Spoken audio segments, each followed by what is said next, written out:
I was wrong. I 100% put my hands up and admit that I was wrong about Throne and Liberty. I'ma be honest, I wasn't really that hyped for this MMO. I genuinely thought there was no chance NCSoft could turn this game from an autoplay mobile piece of shit that we was all collectively memeing on, to a game that I'd actually enjoy. But I was wrong. In the past I've said the combat in this game is clunky. It is clunky. Does it get better at level 50? Yes, a bit, but it's still clunky and the movement at times drives me insane. However, given the improvements the devs have made to the gameplay in such a short space of time, I think they've earned a bit of patience from myself that they'll continue to improve it further. Is the game pay to win? Yes, but all Korean MMOs are pay to win, and the pay to win ceiling isn't as high as other pay to win MMOs, so it's actually quite playable free to play. I was so close to quitting this game even after reaching level 50 because I wasn't really feeling the combat. At times I do still think it feels rough, and for the people who get to max level and decide to quit because they're not enjoying the gameplay, I get it. You're 100% valid and there's a lot of improvement that needs to be made. For me, it wasn't until I really started spamming dungeons, mastering the mechanics, and actually getting used to the pace of gameplay in Throne that something clicked and I said to myself, I get it now. And since that point I've been enjoying the game to the point where this isn't something I'm just going to drop after I've made my content about it. This video will be a simple format. In the first half I'll talk about all the things I like about Throne and Liberty so far, and in the second half I'll talk about all the things I dislike about the game. I'm not going to explain how the game works because I want to keep this video concise and content rich. Also, I'd like to give a big shout out to Canon, not only for his top tier content about Throne and Liberty, but also helping me better understand the game privately in DMs. He's a cool guy and you should definitely subscribe to his channel. But before we jump into the review, do us a favour and support the content by listening to today's sponsor. Marabou Go is the latest PAL-like survival game launching on October 10th. This is a cross-platform open world game where you'll explore a world teeming with classic monsters.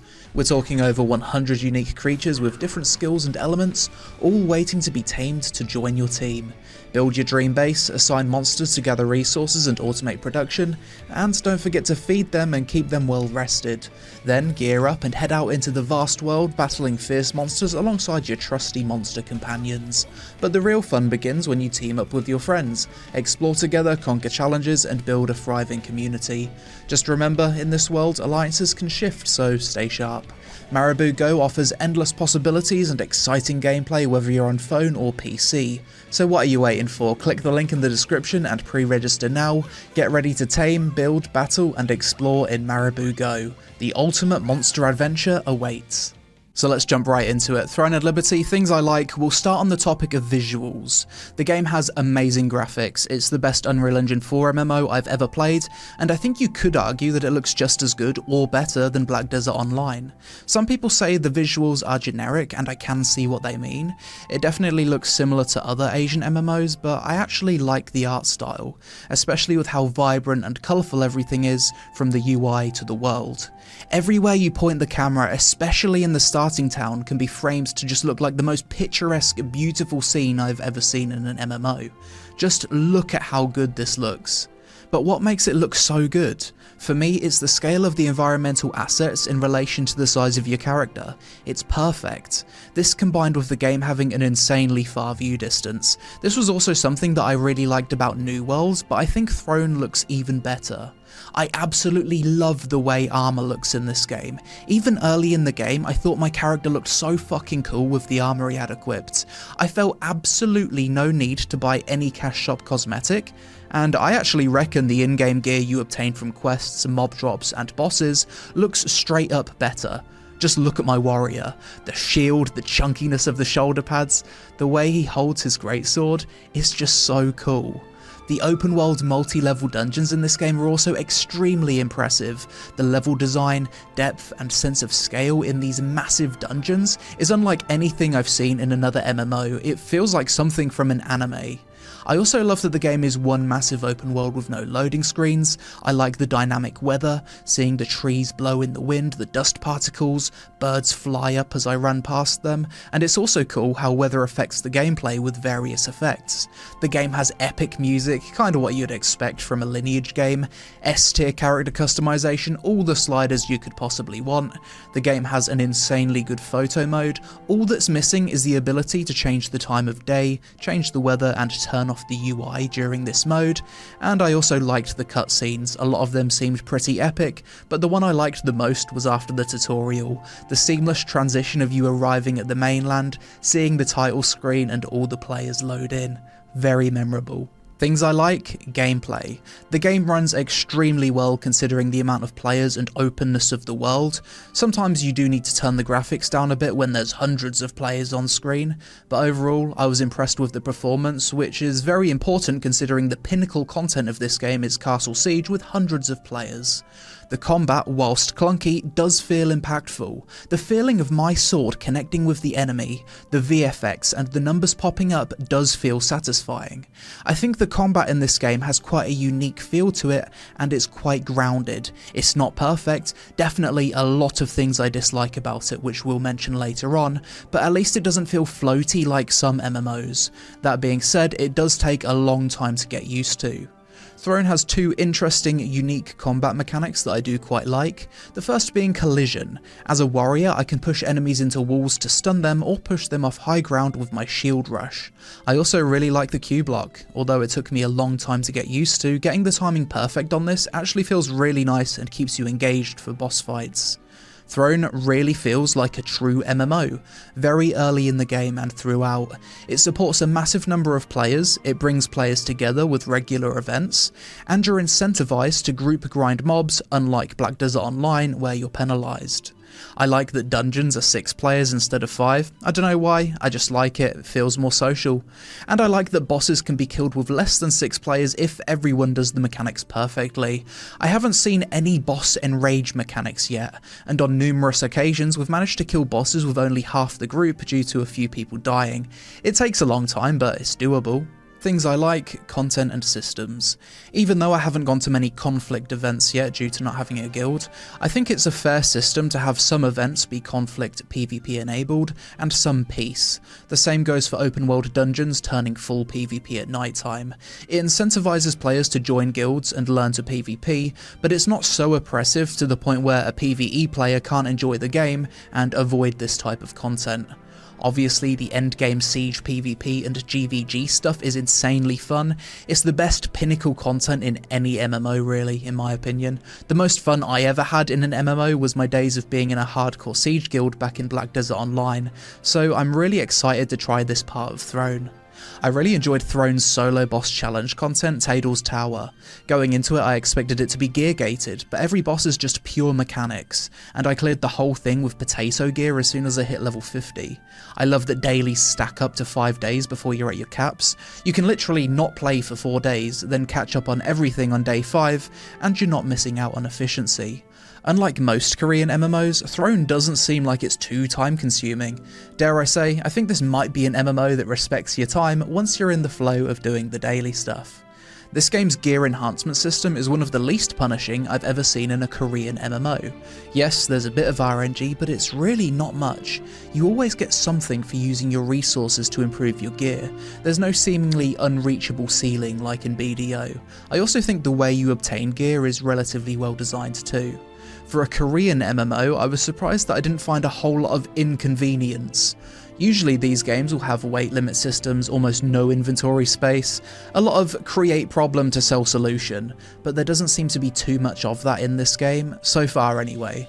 I think it's cool that the chat has an auto-translator built in, and I also like that the devs are listening to feedback and seem to be fast at improving the game. This game is unrecognisable now compared to what it was a year and a half ago, so hats off to the devs for the changes so far.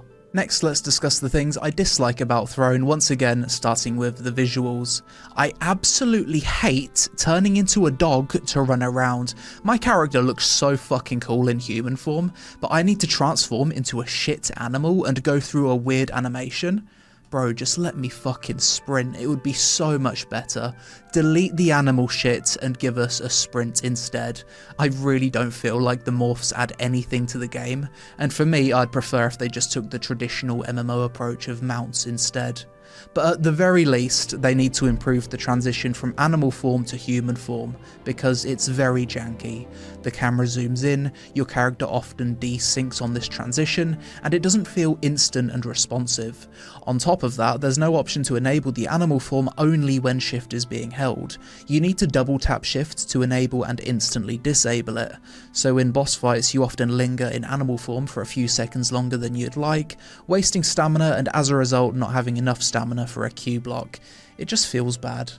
Actually seeing which target you're targeting can be difficult at times. The indicator's just this small orange bracket around an already orange nameplate.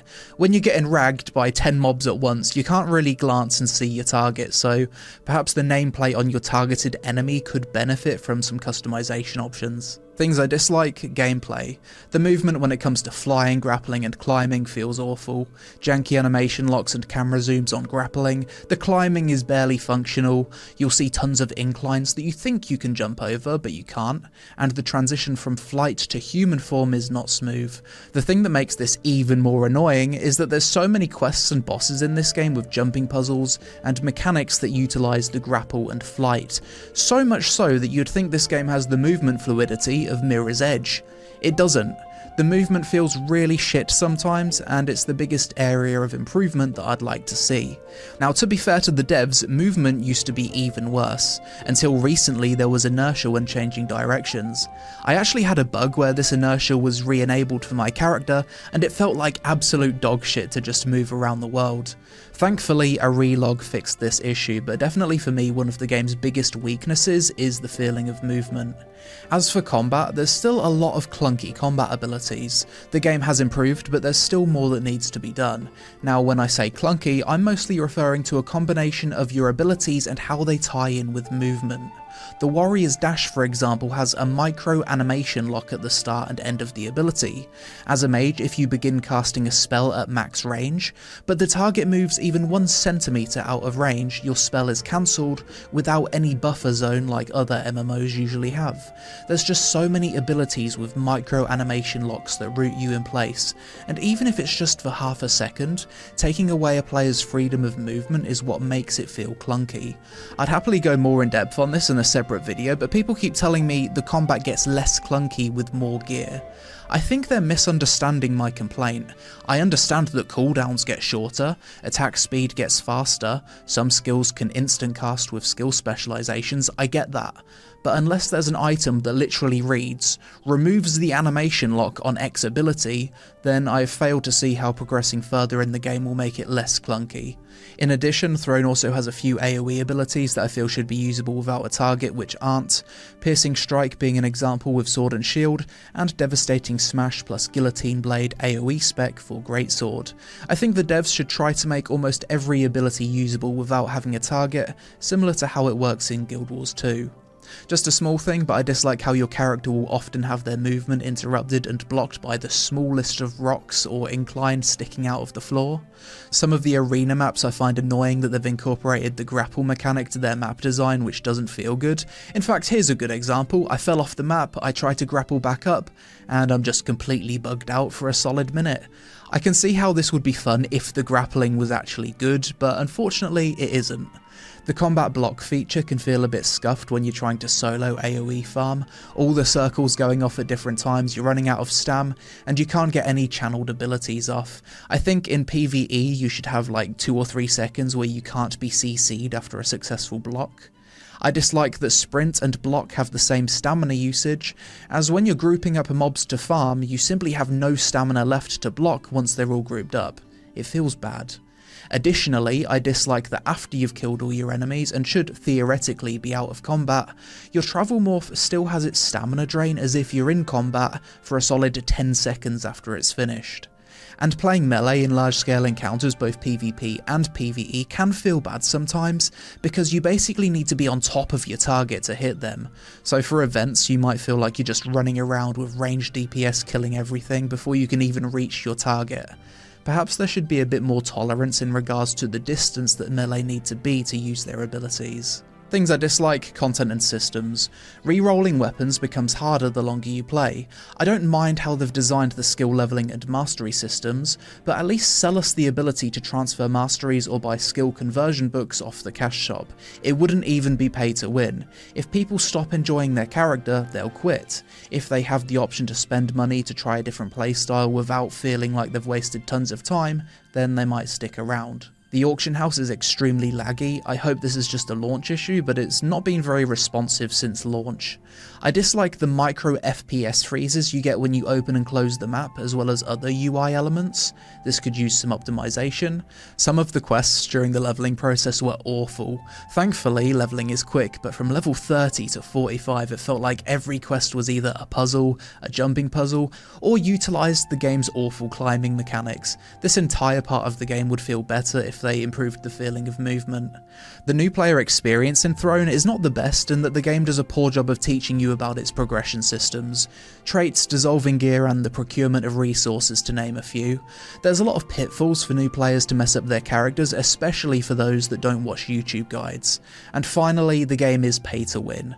It's not BDO levels of pay to win, and a free-to-play player could definitely play the game, get geared, and enjoy it. It's not going to be as fast as a pay-to-win player, but it's achievable. Finally, here's a small list of improvements I want for Throne and Liberty. Forgive me if some of these are already in the game on career. I don't play KR, so I don't know what's coming soon.